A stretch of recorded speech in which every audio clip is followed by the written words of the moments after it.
Hello and welcome to Smash Hits Sports. I'm your host, Cody. The NBA season we are so close. We're so close. We can feel it in the air.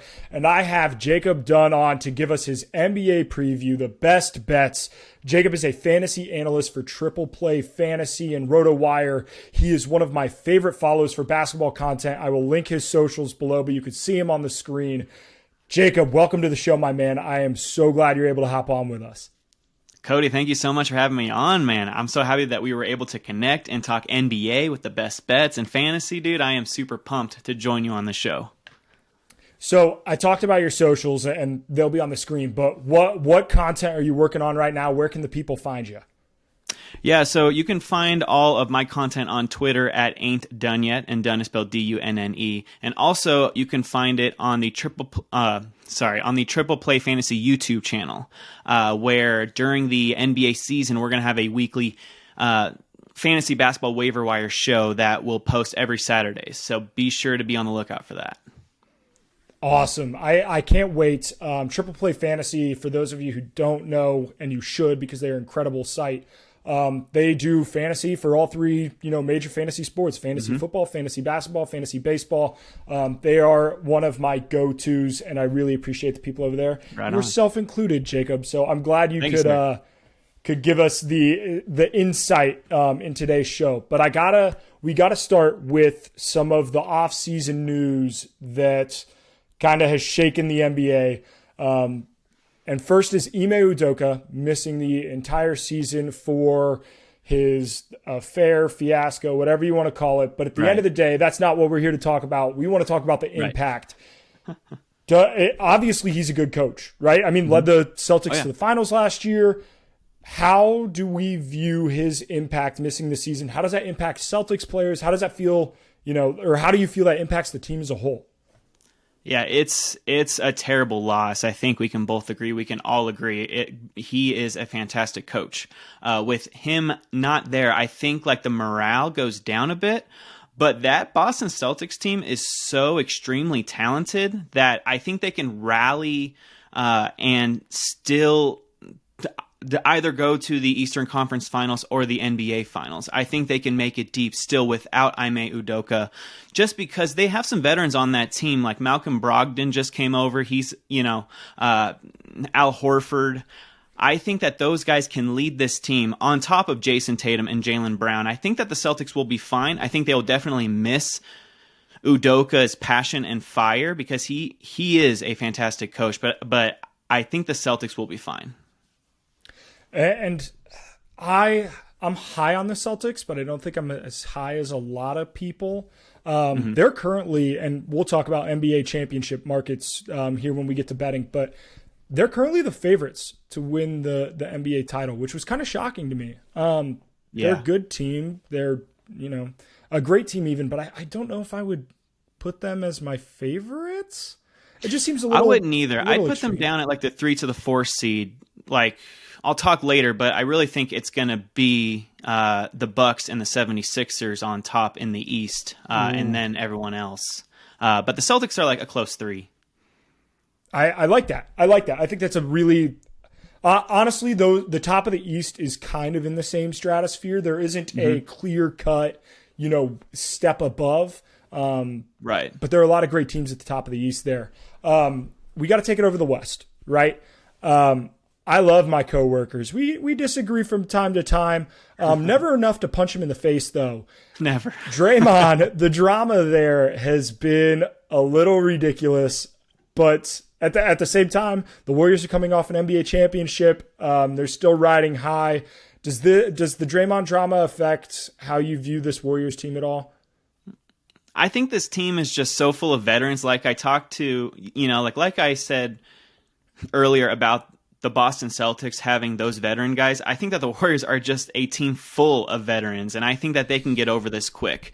This isn't like a young team like the Hornets or something where if there was some drama like Miles Bridges, it's I'm not sure what that team is going to do this season. They could be one of the last teams. They could make the playoffs and be extremely motivated. But with the Warriors, I think they're so extremely balanced and so full of veterans with an amazing head coach in Steve Kerr that I'm not worried about the Warriors at all. Like they'll still be like the top 3 seed in the West for sure. Yeah, and that's one. I think I would be a little more concerned if this was a team that had been there and done that, right? But Right. this is a team that has been incredibly successful over the last 10 years. And a lot of the guys who were involved in that success, most of the guys who were involved in that success are still on the roster. So I agree. I'm not super concerned about it. Right. I don't.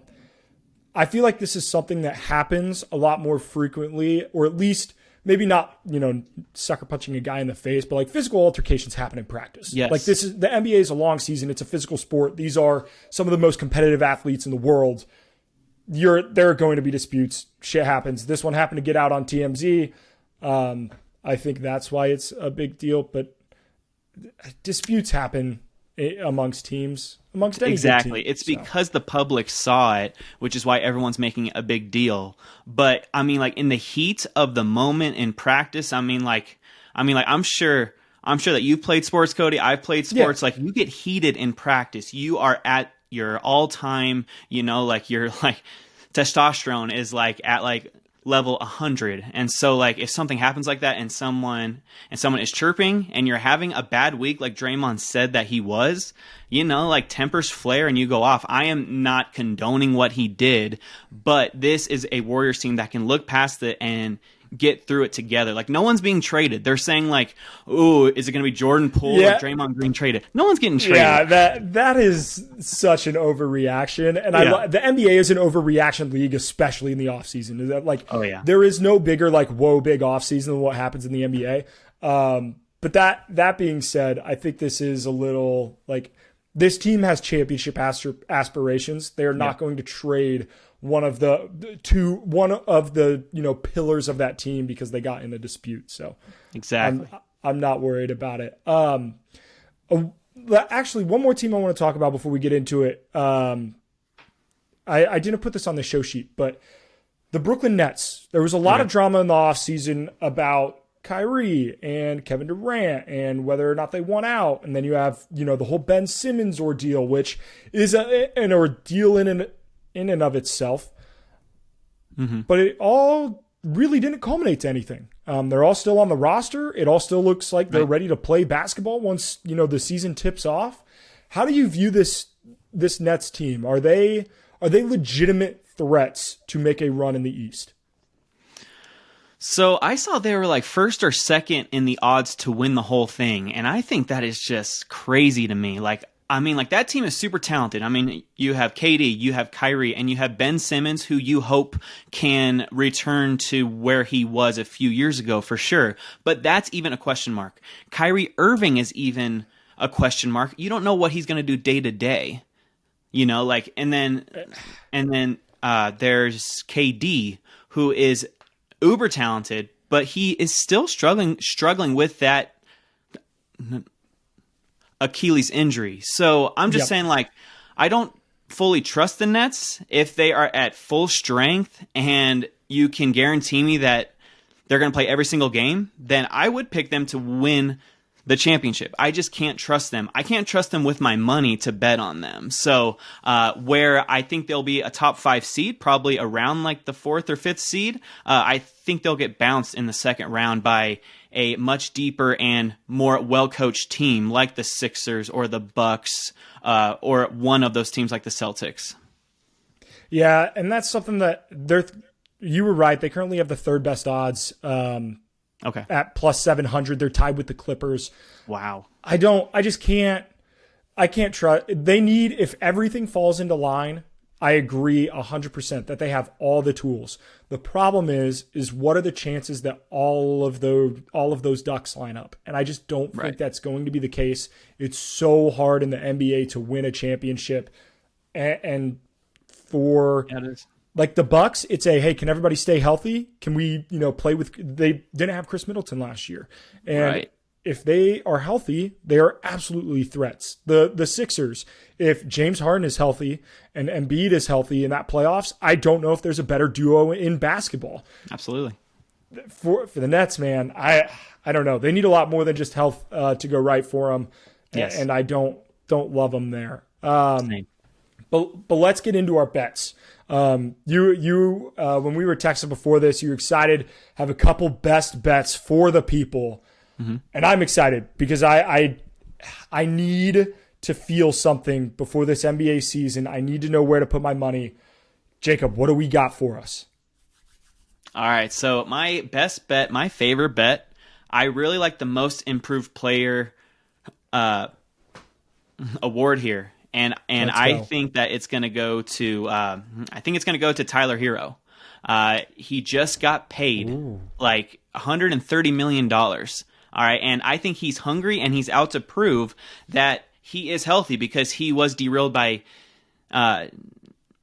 injuries towards the end of last year and in the playoffs, and he barely played at the end of the playoffs. So he was averaging over 20 points a game. Now, I know that Jordan Poole has the best odds or worst odds. I'm not sure how to label that, but he's at plus 450. He is the favorite to win, right? But off the bench, he only averaged about 13.7 points, like 3 assists, 4 rebounds, something like that. Weren't even close to Tyler Hero's numbers off the bench. Jordan Poole's numbers were inflated when he had to start, when like they were hoping that Klay Thompson would come back, and Jordan Poole was starting a lot of games for the injured Golden State Warriors. So when the Warriors are at full strength, I don't think that Jordan Poole is even third or fourth place on the list. Now, I trust Tyler Hero with my money, and I would, and I believe he's at plus 800. I think he has like the second best odds or something like that, but I think it's safe, and I think he gets it easily. Just to confirm, sixth man of the year, right? Oh my goodness, I said most improved. Yeah. I just want to make sure, because you had the right market, but I was just like, I just want to make sure. Yeah, so thank you so much. You were right. Hero has the sixth. He has the third best odds to win sixth man of the year. I'm actually seeing it at plus 1,600 on FanDuel, which I like that. I like those odds quite a bit. Yeah, but you're right. Jordan Poole's the favorite, plus 350. I just don't think you're getting a ton of value there with that line being so much the favorite. And then Christian Wood is sitting at that 2 spot. I like Wood. I just don't know if I'm going to see enough of him off the bench. I agreed. Just because like Christian Wood has been battling injuries over the past few years. Like he always misses a good amount of time, you know, and I think Jason Kidd bringing him off the bench is his way of trying to keep him healthy. But Christian Wood on a much better Dallas Mavericks team, I don't think he gets as much usage as he did on the Houston Rockets. So I would fade him as well. Yeah, that's something that I think he almost is going to be. I don't think you're going to see the sixth man of the year and possible MVP candidate come out of the same team. And I think Luka is going to, he's going to be the star. I think Christian Wood's going to have a good season, but sixth man of the year, I'm not super high on. And I like Hero in the Heat. I put a future on the Heat to win the championship a couple months ago. I don't know if it's my odds have really gotten in my favor. They're currently plus 1,800. I think I got them around plus 1,600, so about the same. But I am a Eric Spoelstra man. He's just a hell of a coach. But, he is, man. What else you got? What's the number 2? Because I know that one's your favorite. Right. So my second favorite is most improved player. So I got them switched. Okay, there we go. Like sixth man of the year is Tyler Hero. My most improved player is Tyrese Halliburton of the Indiana Pacers. All right. Let's go. Let's go, my man. This is Halliburton's team. All right. The Pacers traded away Malcolm Brogdon, and the Pacers are lacking playmakers. I think Tyrese is their only playmaker, and then it's just a bunch of centers like Miles Turner, Isaiah Jackson, Jalen Smith, but it's Tyrese Halliburton's team. And when Tyrese came over from that trade from the Kings, he averaged 17.5 points, 9.6 assists, and 4.3 rebounds, along with 2.2 threes and 1.8 steals in 26 games. He went off, And now that Malcolm Brogdon's gone, there is no threat of taking usage away from him. I think that Tyrese Halliburton has to win this award because he's going to have to will this team to wins. So Tyrese, I saw him on DraftKings at plus 1,400. That is the move. I'm excited that you said Halliburton for two reasons. One, Okay. that is my pick for this bet. go. I love Tyrese Halliburton. But two, I am a biased Pacers fan. So Okay. I am hoping that we can also will this into existence. Yes. I saw a stat the other day. Not really sure where I saw it, somewhere on Twitter. But it was about the most improved player market and about that not going to number one picks. And I think a lot of it has to do with what, the expectations are for a number one pick. But when you look at the most improved player market, Anthony Edwards is at 1, Zion Williamson is at 3, and I don't love those guys to be MIP because the expectations are already so high. Like for Anthony Edwards to exceed expectations enough to become the most improved player, I think he's really going to have an exceptional, an unbelievable year. And I think there's just enough weapons on that Minnesota team that you're not going to see that. I think Tyrese Maxey, again, is a great player, but I think there are enough weapons on that Sixers team that he's not going to have to carry the load. Halliburton absolutely will. Absolutely will have to do that. I forget, what did you say you saw the odds on DraftKings? They were plus 1,400 on DraftKings. Okay, I'm seeing them at plus 1,900 on FanDuel, so you can even get beautiful. better odds on FanDuel there. But I love that pick. I think Halliburton's going to have a great year. Really, at least as a Pacers fan, I'm really hoping so. Don't have a whole lot. And I think Benedict Mathurin too, bringing him in, he is a great, he is a playmaker who really led that Arizona team from being involved in the offense, but he's not a shot creator like Halliburton is. I think Halliburton's really going to be that for the Pacers. So love that pick. What do we got? Number 3 best bet. Let's go. All right, number 3. This is a very, it's a tie because these next two are very safe. But my favorite bet has to be Rookie of the Year, and that has to be Paolo Banchero. All right, I think it's his award to lose. Wait. Is it Banchero or Banchero? I think it's Banchero. I think it's Banchero, but maybe we might both be wrong. Tomato.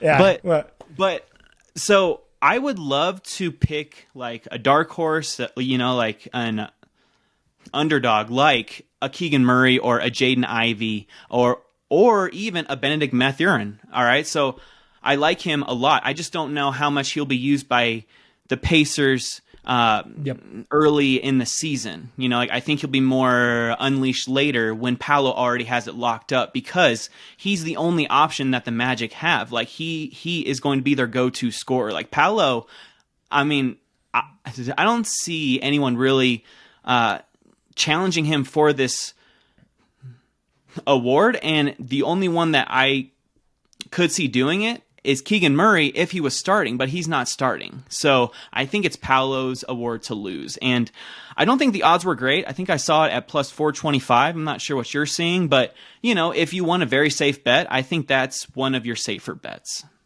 Yeah, I like Paolo Banchero as well. He was the engine of that offense at Duke. There were a lot of great playmakers on that offense. A ton of first round talent, but Paolo Banchero was what made that team go. And I think the same can be said about his role on that Magic team is he's going to be the engine of that offense. He is the best shot creator there. And I don't think that's the case for, maybe you could say that for Jaden Ivey, but Jaden Ivey is also going to have Cade Cunningham that he's playing in that backcourt with. And I think you're going to split responsibility from a creation standpoint there. And Keegan Murray, I like him as a player. I like him as a prospect. He's probably my second favorite bet for Rookie of the Year. If I would have, I'll put the vast majority of my eggs in the Paolo Banchero basket. Might keep a couple for Keegan Murray. But like you said, he's not going to be the starter. And I think he's a great player, but he's a guy who is a phenomenal second option. And I don't think he is De'Aaron Fox is going to be the engine that makes that Kings offense go. So yes. I love the Banchero pick here. I'm seeing it at plus 200 on FanDuel. So maybe we go with DraftKings on this one, get a little bit better odds. But like you said, this is less of a long shot. I think it's much more of if Banchero stays healthy, if he produces and gets the usage like we expect him to get, I don't see Rookie of the Year seems like it could be, right in his lap. Absolutely. Yeah. Do you have any other best bets for us, or are we? So, Defensive Player of the Year, like Paolo, I think this is Rudy Gobert's award to lose. I know it's a boring pick and it's probably very low odds. Like the odds aren't great. I think it's around plus 400 on DraftKings, but he's the safest bet. That's what I'm saying here too. Okay. But he's the safest bet other than Paolo for Rookie of the Year. If the Timberwolves grab the top 5 seed in the West, it'll most likely be because of Rudy's presence on that team, which will most likely entice the NBA voters. All right. They love those storylines, of the new player coming in and drastically changing the makeup of a team. Like the Timberwolves are going to be a great defensive team led by Rudy Gobert and Jaden McDaniels. And it's mostly going to be because of Gobert. And Gobert already has 17 Defensive Player of the Year awards, so they know he's worthy of this, right? So, yeah. And I'm seeing plus 400 too. He's the favorite. Okay. You have Bam Adebayo and Robert Williams coming after. I think are pretty solid bets. The next 3 are Giannis, Draymond, and Bridges. I don't think Draymond's going to get it. I think the issue with Draymond is his defensive impact has a lot more to do with his off-ball play and just what he brings to a defense as a whole. But statistically, it doesn't stand out like what Gobert and Adebayo and Williams do. Just blocks and steals. You see that at the next, you see that in a box score, and I don't think you always see what Draymond does in the box score. And Giannis, I think, is going to be too close to winning MVP than to have to, worry about Defensive Player of the Year. So absolutely. I like the Gobert bet. I do love what he brings to what are your expectations for that Minnesota team? Because I really believe I know that people kind of clown on Gobert a little bit because he's not really an offensive threat, but with what they have in Ant and Cat there offensively, and Jaden McDaniels is a solid role piece, and Gobert as that defensive anchor, do you think that that Minnesota can make a run? Because Minnesota, as a just looking broad scope in sports as a whole, their college football team has drastically underperformed. Their baseball team has underperformed. Right. The Vikings have underperformed the last decade. Fair. Can the Timberwolves be the ones that turn it around? I honestly think they have a legitimate shot after this trade. Like you said, man, they got Ant Edwards and Cat to carry that offensive load. And then you have Rudy Gobert in the paint just protecting that rim. I mean, this team is going to be extremely fun to watch. And Anthony Edwards is supposed to take that next step. Like I said earlier, I don't think he'll win the most improved player because there's already that expectation that he is an all-star. He's going to produce like an all-star. He can't be a most improved and, be an all-star already. I don't know. That's crazy to me. Yeah. But the Timberwolves look legit. I really like them on paper, and I really like Jaden McDaniels. We have mentioned him a few times. He's actually one of my favorite, last round fantasy hits that you should take a flyer on. He does everything. And he's almost 6'10". The dude is super tall for a small forward. It's crazy. They have crazy length on that team. Yeah. That's another thing. They got a 7'2" Rudy Gobert, a 7-foot Cat, a 6'10" Jaden McDaniels. I think Ant Edwards is 6'6", 6'7".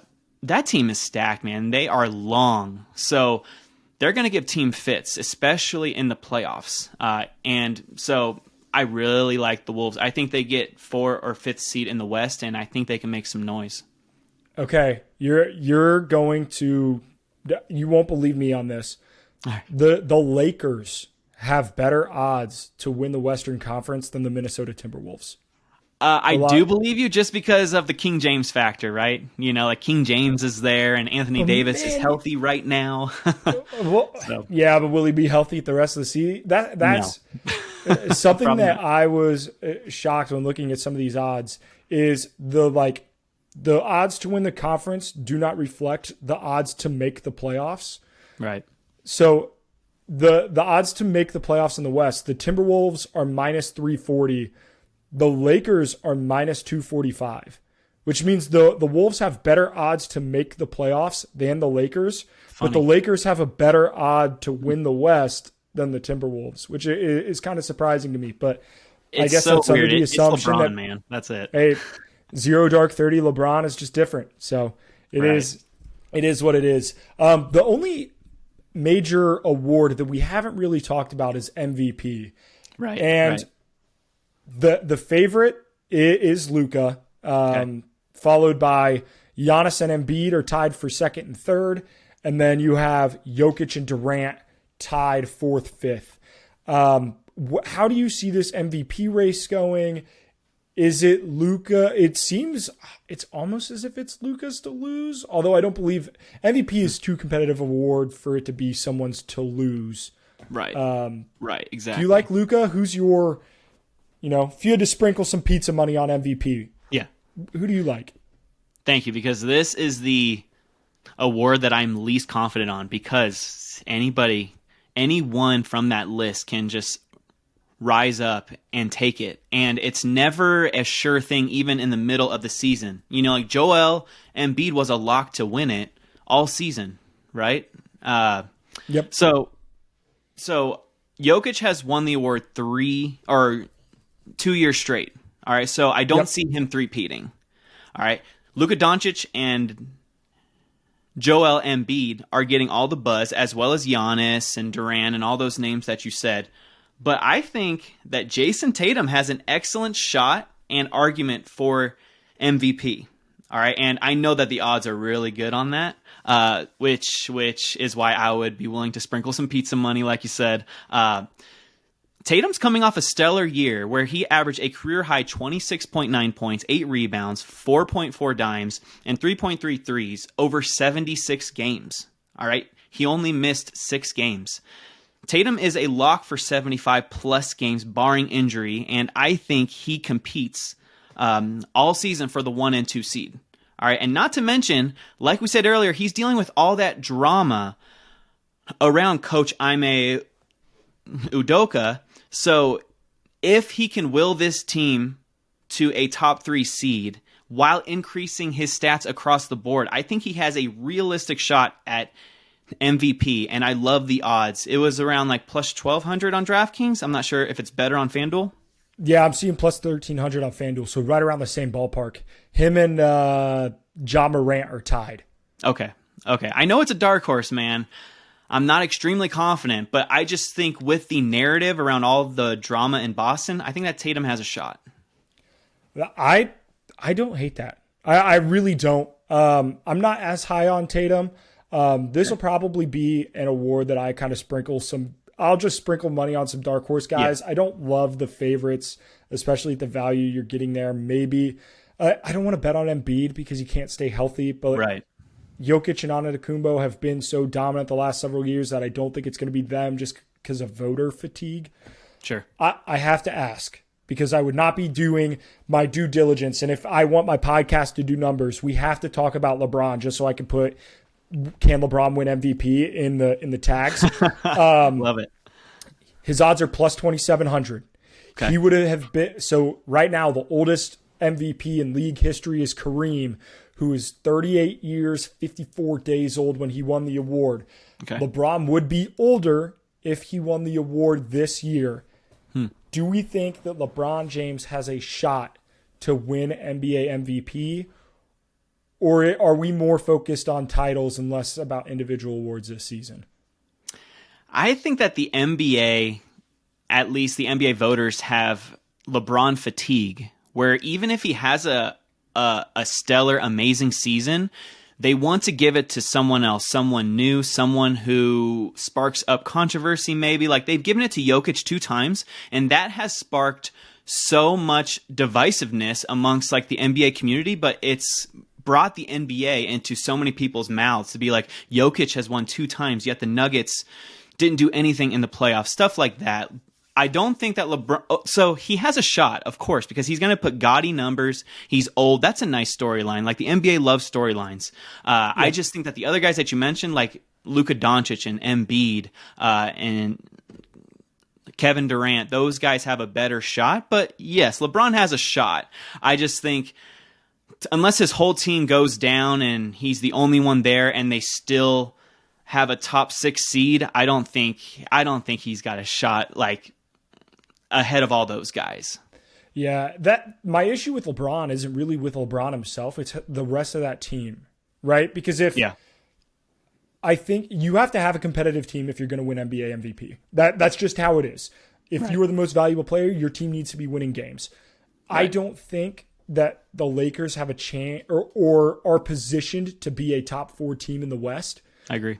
And then my issue with that comes is, well, if that happens, if they do become a top 4 team in the West, it's going to be because Russell, I almost said Russell Wilson. That shows you where my mind is at about people turning it around. But if Russell Westbrook improves, if Anthony Davis can improve and stay, or at least stay healthy, right? And I think if that happens, that lessens LeBron's argument for MVP. So I just don't think there's a winning battle there.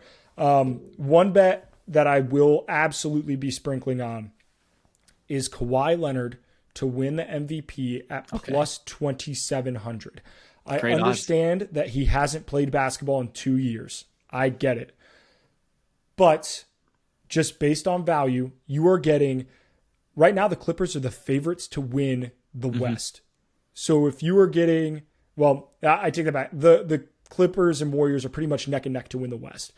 But if you are getting the best player on what could be the best team in the West at plus 2,700, I think you're getting some really good value, because if you look at Steph Curry's he's plus 1,500, right? Best player on what could be the best team. I like that, and I understand everything needs to go right for the Clippers after everything has gone wrong the last couple of years. But if Kawhi is healthy and Paul George stays healthy, they bring in John Wall, which I understand it's not going to be the John Wall that we got in 2012. But if we get a decently good John Wall, like the Clippers have pieces. So I think that's one that I'm going to at least put my money on. And we saw the pictures of Kawhi in the offseason. He looks good. Like he's he's been in the gym. So I'm a sucker for that. I have to at least sprinkle a little bit on Kawhi. Plus, the Raptors winning that title broke up the monotony of the continued Warriors-Cavs stuff. I think it changed the course of the NBA, and I love that about Kawhi. So, if anyone can come back from missing all of the season to win an NBA Finals, it's Kawhi. We've already seen him do it with the Raptors. He missed the previous season with the Spurs. I think he only played the first 7 games, and then he sat himself out the rest of the season, forced his way out, won a championship with the Raptors. So if anybody can win a title or even MVP, like you said, it's Kawhi Leonard. Okay. I worry, of course, like you said, I worry about if he tweaks his ankle or if he, if he pulls a hamstring after being out all that year, he's going to sit himself out for 30 games. I'm scared of that. But at plus 2,700, let's sprinkle some pizza money on there, dude. I respect that. Love it. We got to move into fantasy hoops, because hold on. We got one more category we got to talk about before we get into fantasy hoops. Before we talk about players, we just got who you got? Finals. Who is this is the Jacob Dunn NBA prediction. I'm going to clip this and we're going to play it back at the end of the year, and we're going to say, hey, our Nostradamus, our NBA guru, Jacob Dunn, correctly predicted the NBA Finals. It is one of the most impressive predictions I have ever seen. Wow, who do you got? Who over who for the NBA championship this year? Oh, who over who? Now I have my champion here. It's the Milwaukee Bucks. All right. Okay. It was a battle. it was a battle between the Bucks and the 76ers. All right. But after what I've seen from James Harden in the past few years in the playoffs, I just cannot go with the 76ers. Although I love what they're building there. I'm going to go with the Bucks. I think the Bucks would have made it last year against the Warriors had it not been for that Chris Middleton injury. All right. But despite losing Chris Middleton and just having Giannis, they took a fully healthy and loaded Boston Celtics team to Game 7. All right. That's unreal. Yep. All right.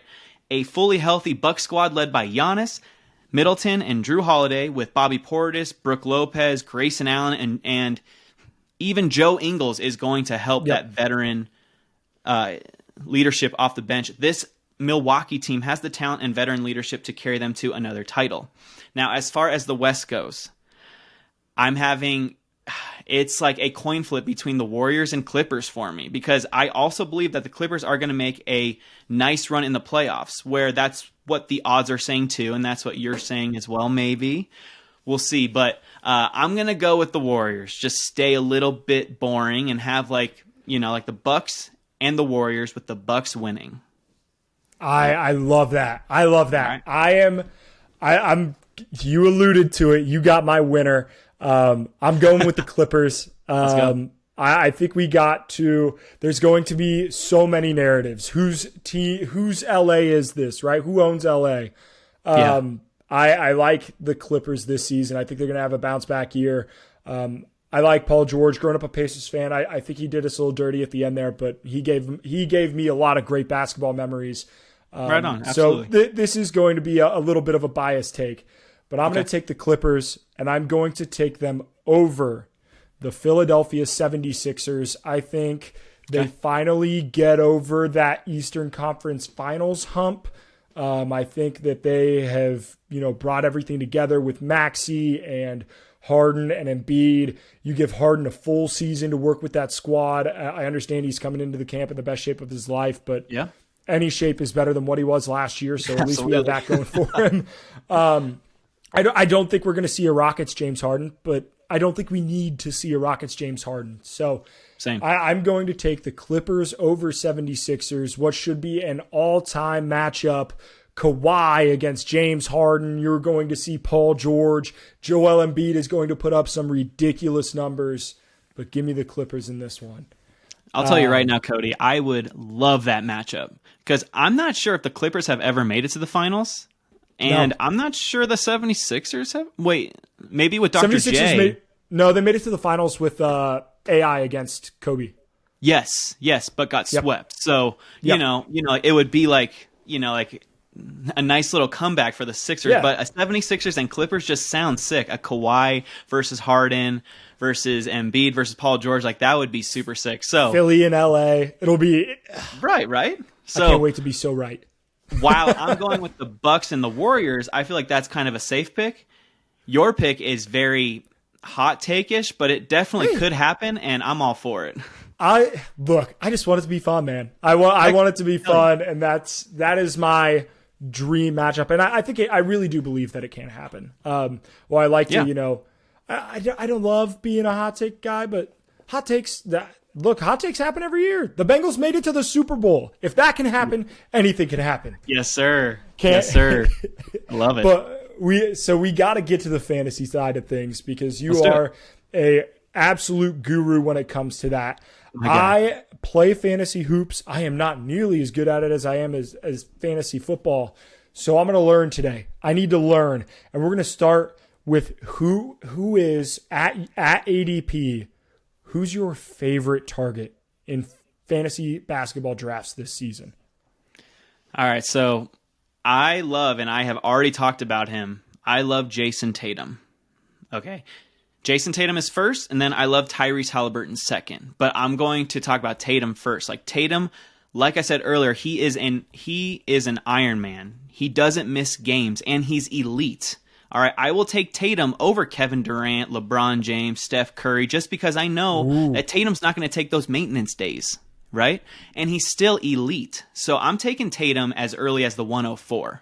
I would easily have Jokic, Doncic, and Giannis as my top three. But after that, Tatum to me is one of the safest players you can take, as well as that upside.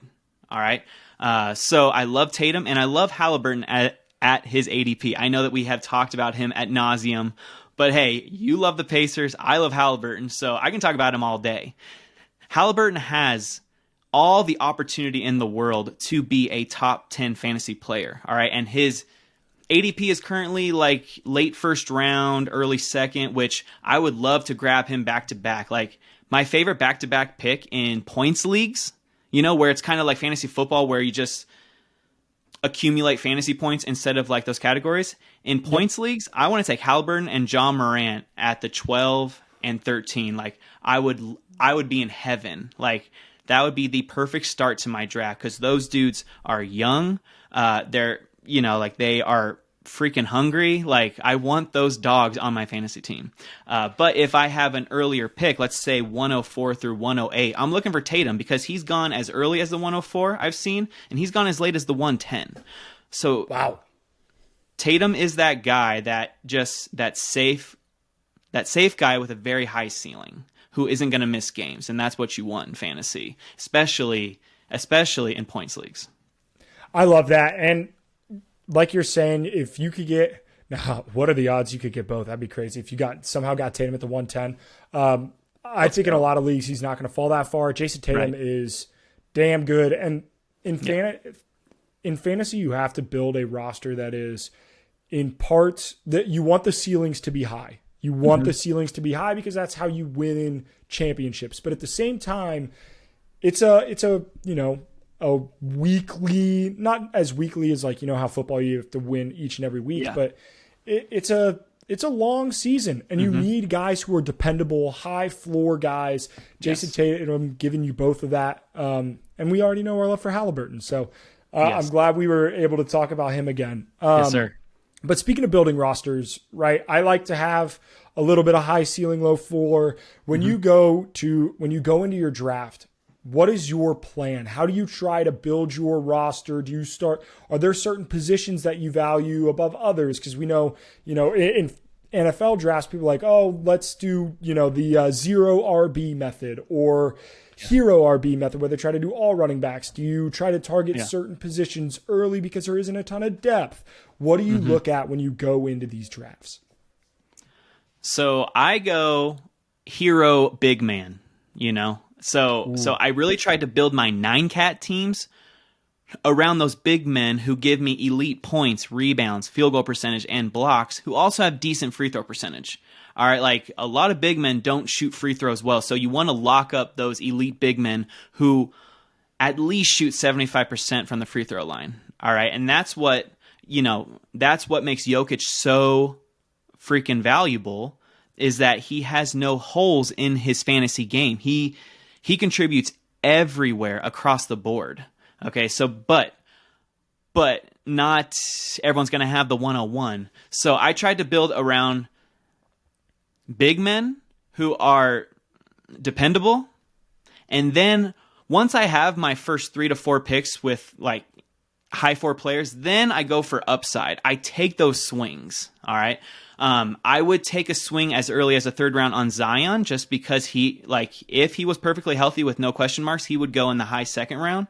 But since there's question marks, he's coming off that injury and stuff and the weight issues, he's falling to the 3rd round. I would take a shot on that upside because his ceiling is otherworldly. But big men first. All right, like get those blocks, get that field goal percentage, get those points and rebounds, just locked solid, and then go for point guards and upside and just build around your big men.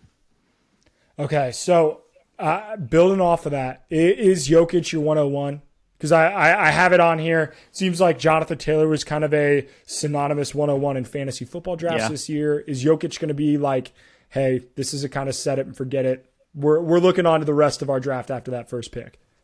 It's 100%. It's what CMC was a few years ago. It's what LaDainian Tomlinson was 10 years ago. Ooh, it's Jokic reference. At the 101 by a mile. All right, he is in a tier by himself. Just because he has that balance of high floor, high ceiling, who's not going to miss any games. All right, he does everything for your squad, and he is the perfect fantasy package. Love that. Love that. It seems yeah. like that's an easy decision if you got that. Hopefully you're lucky enough to get the 1.01 in your fantasy basketball drafts this year. Who are you avoiding at ADP? Who is your, hey, look, I like the guy. I like him as a player. He's just not going to be on my fantasy team this year. And that's exactly it. And it's Steph Curry. All right, it's Chef Curry. All right, he's currently going at the 107, right behind Jason Tatum, which is good. Definitely take Tatum over Curry.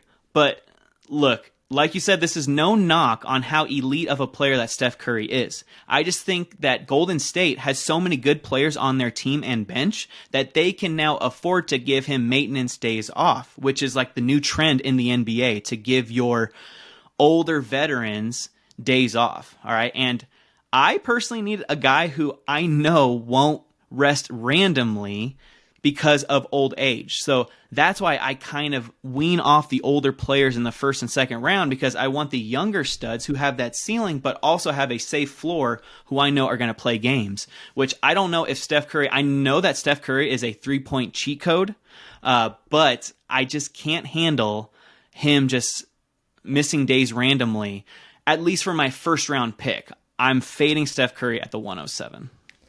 Love that. Love that. Jacob, I appreciate you dropping just some absolute knowledge. Let's go. Again, make sure you guys are following Jacob at Ain't Done Yet. His at's on the screen. Give him a follow on Twitter. He gives all season long. You're going to be seeing the most incredible content from him. So I appreciate you guys if you go give him a follow there. And if you like the show, be sure to give it a subscribe, hit that like button, all the things that you got to do. If you're on Spotify, leave a review. If you listen to a couple episodes, leave a review. I want to see, what you think about the show. But thanks again so much, and we will see you guys in the next one.